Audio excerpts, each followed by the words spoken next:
Well, I think I am live. Let me just double check. Let's wait and see if it comes up on the watch page. In any event, whilst we're waiting, I'm going to say a few hellos. You were the first one in, so good evening to you. Del West Watson, Colin Dresser, Stopping Raster in my Raster hat, Ryan Etherton, Chris Hayes, Anthony Burrows, and UK Truth. Nice to see you all in. Nice to see you all in. Now, this is a kind of on the hop kind of stream, really. Primarily for this beautiful place behind me, Loch Ness. So I am planning to go to Loch Ness, and I've been planning it all year long. It's when I'm going to bring the drone out, and I'm going to run through a few things, dates and times, and what I'm going to be doing, where I'll be, and I will be looking for some kind of help as well. So if there's anybody in and around this area or can make it up to Loch Ness at the dates and times that I suggest, it would be great if you could, because we could all help out and work on this together. David Coppett, nice to see you in. Dave Marsh, hello. Yes, so everything, the stream's working fine, that's great. Okay, so address a few things to start with. So you'll notice that there has been a couple of previous mods in the chat already who no longer are blue. Now, that's no reflection upon them. It's just that all of my mods have decided to take all the moderating away from the chat, simply because the amount of emails, the amount of Skype messages, comments of people complaining about being timed out, or you've got bad moderators, or this, that and the other, and to be quite honest with you, I haven't got the time to deal with it. I think in the past few days I've had 5 separate emails from people complaining about this, and I just decided at the end of the day I'm going to remove the moderator status and see how that goes for a time. It doesn't necessarily mean that that's going to be the thing for the foreseeable future. It might change. I might start reintroducing moderators at a further date down the line, but for the time being I'm going to see how the chat runs, and if it all works out fine, we can leave it unmoderated. Okay. Ryan Etherton, I've been infatuated with Loch Ness since childhood. Me too. It's an absolutely beautiful place. Let's see if I can bring it up on Google Earth so that you guys can have a look at exactly where I'm going to be heading to. So you'll have to bear with me if I'm coughing quite a bit. It's just that I've got this man flu cold thing that I can't shift. Felt rotten the past few days. So, right, let me bring this over onto here, and then I'll show you guys. Just bear with me. There we go. Okay, so Google Earth. So if you're familiar with the UK at all, obviously you've got London down here. This would be where London is. Over here you've got where I live, so this is where I'm filming from, in and around Blackpool. That's where I've done all my observations in the past.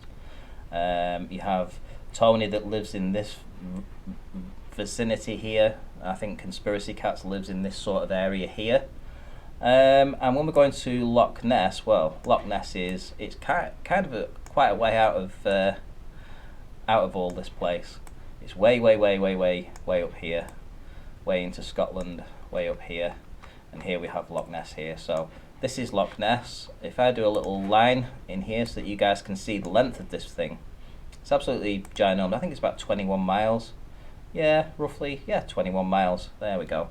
So it's 21 miles in length. Now, all along this place, there are little nooks and crannies that you can see. It's not a straight area, but you can make straighter areas. Like there's a little outcrop here, for instance. See this little outcrop? If I zoom in, there's a little outcrop there. So if I can put a marker on here and say a little marker over here, so I've got 2 markers in a direct line of sight, and then I'm filming from, say, down here somewhere, let's say here, I'll be able to check for curvature, So let's run through a couple of these things. So this is the design that I've come up with.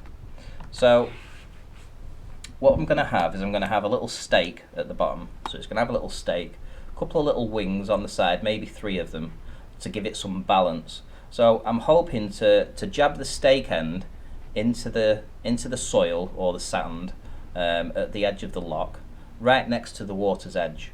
And what I'm going to try and do is I'm going to try and make it so that the water's maybe an inch or 2 in and around these little legs here.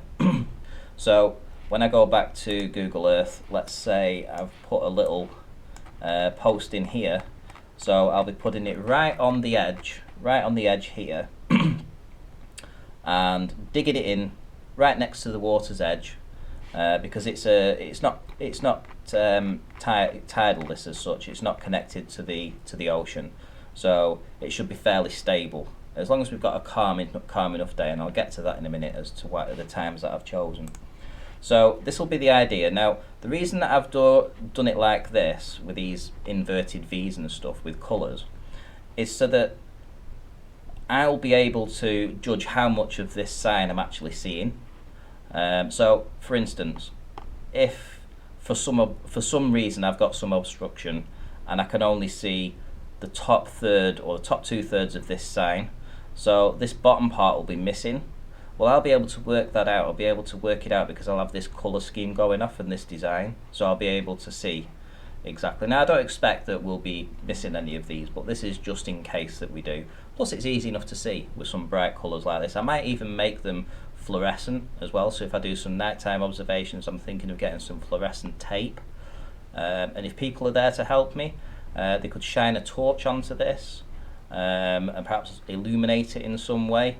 That's one thing I'm thinking of. I don't know how viable that will be, but certainly for the daytime observations, if I make 3 of these here, and I have them approximately 6 feet tall to the top.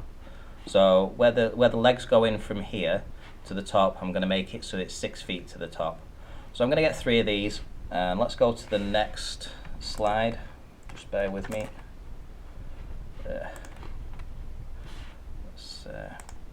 bring it up. So let's drag this across. Hang on, open with photos.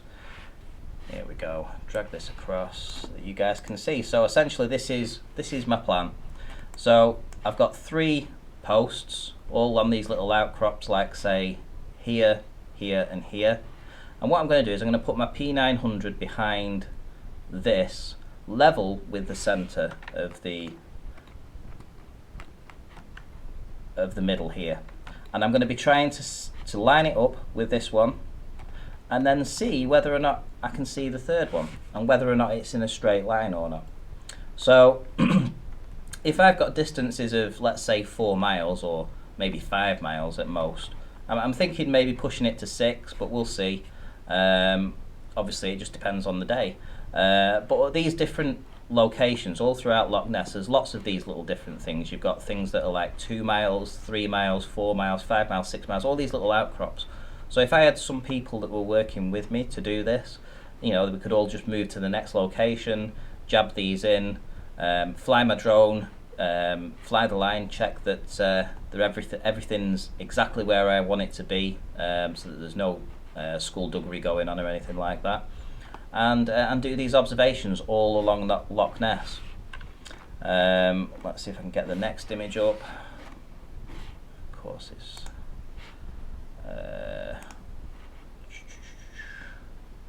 open with photos, drag this across. Here we go. Right, so along Loch Ness, for instance, this is Loch Ness. This is a screenshot that I've taken of it.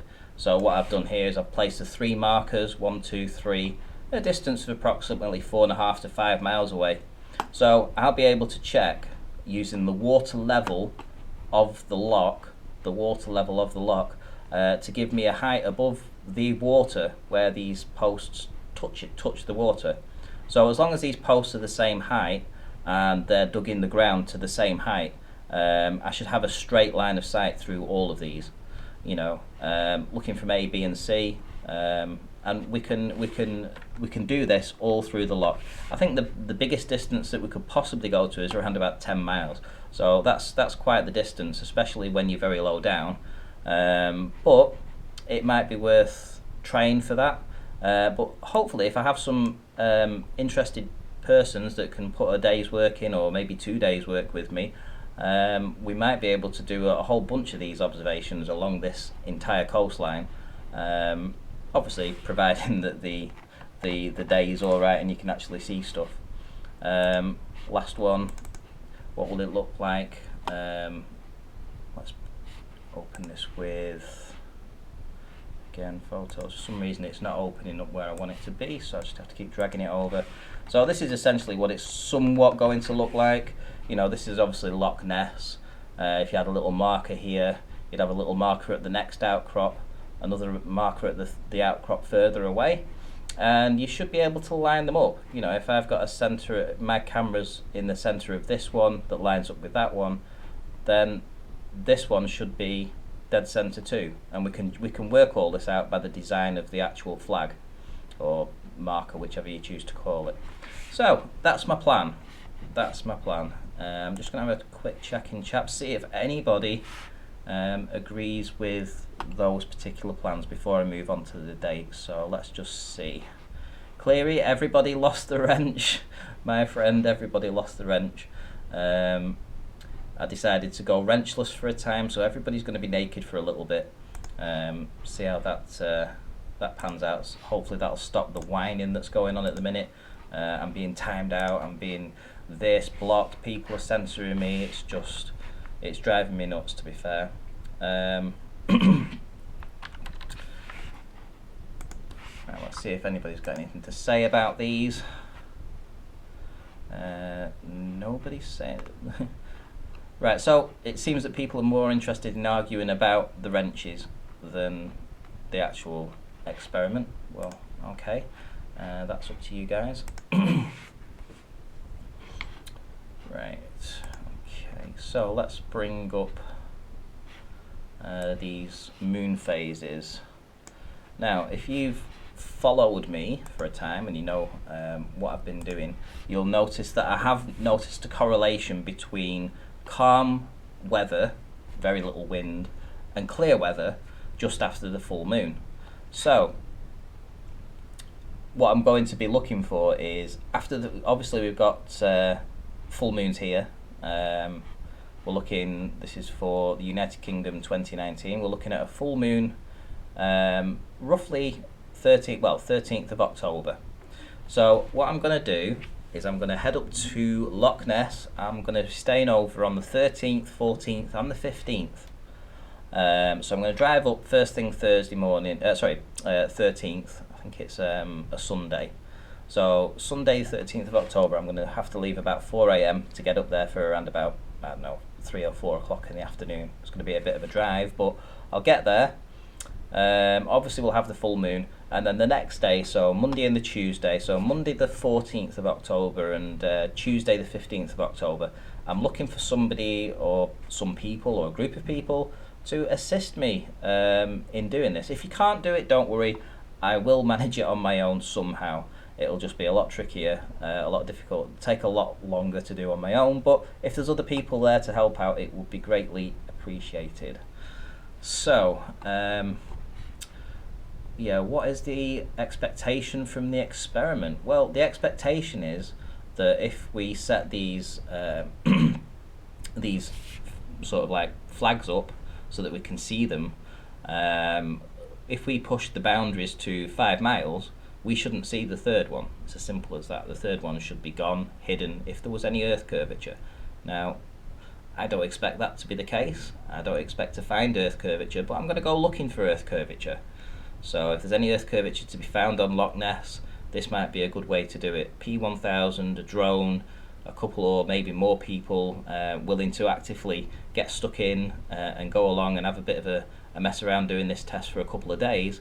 And let's see if we can get any results out of this. Hellboy, you can help. Right, okay, so let me bring up you can help out, right? Okay, so I'm going to put this email address up here now. So right above me we have my email address, and it's ranty@rantyflatearth.com.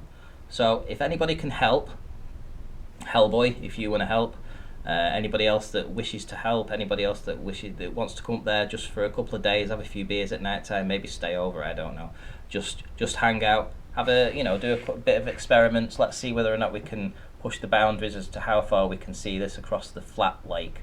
As I say, I'm expecting that a couple of days, the next day and the day after the full moon, we should have very little wind. That's been my experience for the past year and a half, so as long as it sticks to that, it should be fine. Very little wind, which is what we need, and relatively calm waters. So with everything being in place, we should be able to get some results there. Hellboy, can I help? I have a drone. Yes, you can. Anybody can help. If they want to email me, ranty@rantyflatearth.com. Ryan Easton, I'm in. So Cal, sorry sir, I think that's to somebody else.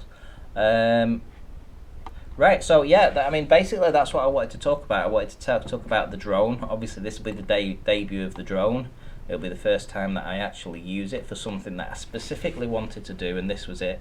This will be the first test that I actually want to use this on. Get some because I want to actually do a proper video. I don't want to just put a video out and say, hey, look at this. I want to make a production video out of this. So if it works out, we have visibility and we can prove that there is very little curvature over a distance of 5 or 6 miles or whatever it is. Whatever it will be, I will report the results. I'm not going to hide them. If we get crappy weather and we get a massive inferior mirage and we don't see anything, I'm obviously going to report that too. It's part of the process. You get your good days, you get your bad days. But providing that the weather's good and providing the weather's calm, I can get the drone out, I can fly the line, I can set everything up, I can make a real good video out of this, and hopefully prove once and for all whether or not there is any actual curvature over bodies of stationary water. So there we go. Are you mounting the P9? No, I don't need to mount the P900 on the drone. The drone has its own camera.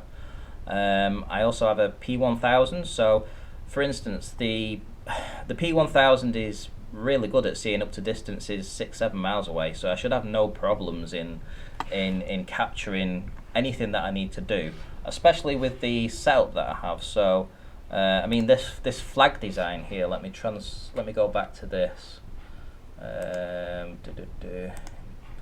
So this flag that I've thought up, I think it will be excellent because the colours are very visible. It's a very easy design and it's easy to follow how much you're missing if you're missing any of it. If there's anything hidden, you'll be able to triangulate how much is missing. You'll be able to see that. I might even run some stickers down the middle, down the actual flag post too, just to wrap it around a bit, just to carry on the theme. Maybe colour them red, yellow, all the way down to the bottom here. Just so that obviously if we can see all of this, people will then say, well, what about the post? How much of the post? You've got a 4-foot post here. What about that? That was probably missing to earth curvature. Well, maybe if I paint that too, that might be a good idea. Painting it in different colours too. So either way, I'm going to get 3 of these built up. I'm going to head to Scotland, so it's going to be, I'll be heading up there on the 13th, so I'm looking for assistance on the 14th and the 15th. If you can email me, I'll bring that back up again now, so if you can email me, it's above my head, ranty@rantyflatearth.com. Tell me what you can do, tell me what days you're available, maybe leave me your telephone number, I'll pass you my telephone number too. And this way we can coordinate with each other, arrange something, get something sorted out, have a few beers. Yeah, all good. Right, okay. So who else have we got in? So yeah, going back to the moderator status, just in case if you're anybody wondering why they're not blue anymore, it's because I've basically taken the moderators away. So Anthony Burrows, thank you for the super chat, £9.99. Can't be there, I'm in the south coast, but let contribute some petrol money for the drone. Thank you very much, Anthony Burrows. I do appreciate that. It really will help. I was looking at the at places to stay there. So I'm going to book something this week. There seems to be quite a lot of places that I can choose, so I can either stay in a backpacker's place for about £25 or so, I think it is, for the 3 days, or I can stay in a place for, I think it's about £120 or as much as £200. So I've got different places that I can go and stay. I'll book it this week though. I'll get something organised. I just don't fancy staying in a backpacker's place, especially with a drone and a P1000. I wouldn't feel comfortable leaving my stuff around in case somebody decides to just see what I've got and take it with them. Not saying they would, but I just I'd rather have my own little room. So there we go.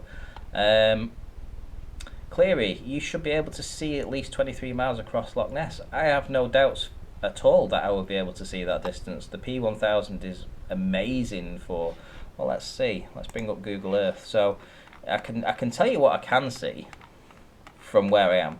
The trouble is when you get low down, obviously, it's harder to see from lower down because you're looking through the denser atmosphere.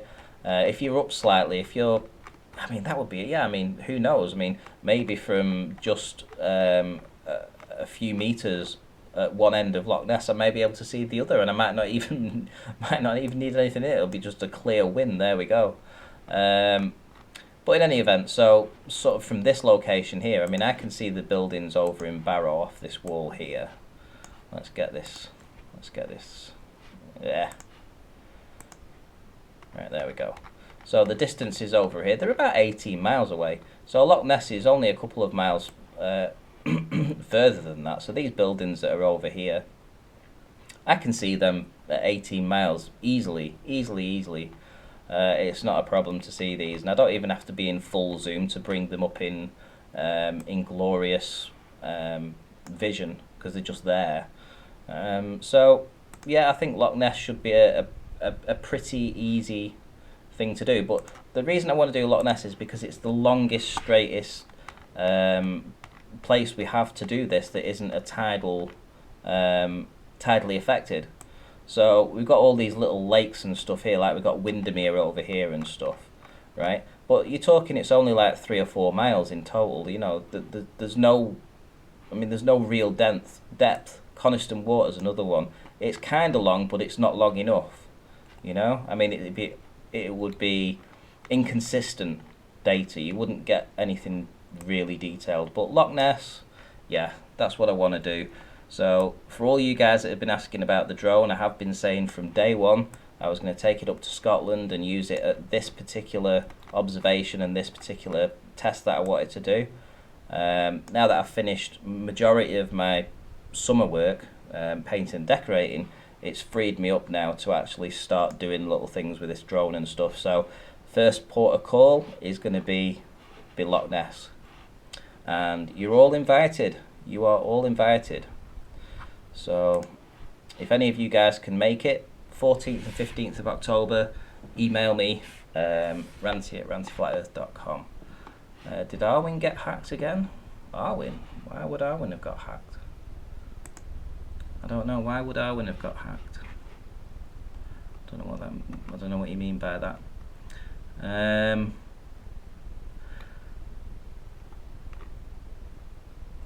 Cleary. Atmospheric obfuscation can get a bit thick on Loch Ness. Yeah, I am sort of somewhat concerned about that, I have to say, which is why I considered doing some nighttime observations too, which is why I spoke about doing the design of the boards in some kind of fluorescent tape or something like that, so that we could do some nighttime observations. We'll just have to see. There are, from what I can gather, this year, especially where I live, the weather's been terrible. So it's like there's never, all year long we've had next to no visibility.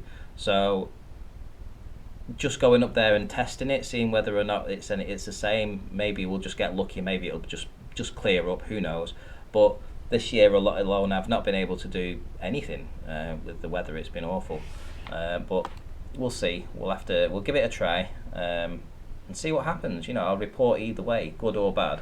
And if anything, and we don't get to see anything, and we give it a try, we can still have a few beers of a night time. How's that? won't be all lost. Right, okay, so 1824. I'm just going to see if there's anybody on Skype. Might want to join in. Let's see if there's anybody on. Seems like most people are away. So, I know that Riley won't be back for an hour, and I don't fancy doing this for the next hour, holding the fort on my own. So what I will do is remind everybody that Quantum Eraser has his 8 p.m. show. So that starts in an hour and a half. Julie Bennett, Ranty, with all due respect, you should be tucked under a warm blanket recovering. I know, it's just one of them. I wanted to get this out there so that it gives people a few weeks to maybe plan something to try and meet me up there, so I could use all the help I can get, and that would be ace if anybody could actually meet me up there and work on this. Right, so yeah, so Quantum Eraser starts in an hour and a half. As for me, I think that'll do. Yeah, that'll just do. Half an hour quick stream. People can listen in back. I've explained why the wrenches have gone, and it's no offence to anybody that's in the chat at all. It's nothing that the moderators did. It's just that I had more complaints from people not wanting to see wrenches in there because of being timed out and stuff. And I just thought it was too much hassle to have the wrenches at the time being. You know, I might change that going forward, but who knows. Right, that'll do for now. Thank you very much. Thank you very much to Anthony Burrows, who gave me the £9.99 super chat. That will definitely help towards the petrol to get up to Scotland. Really, really will. Right, I'll see you all in the next one.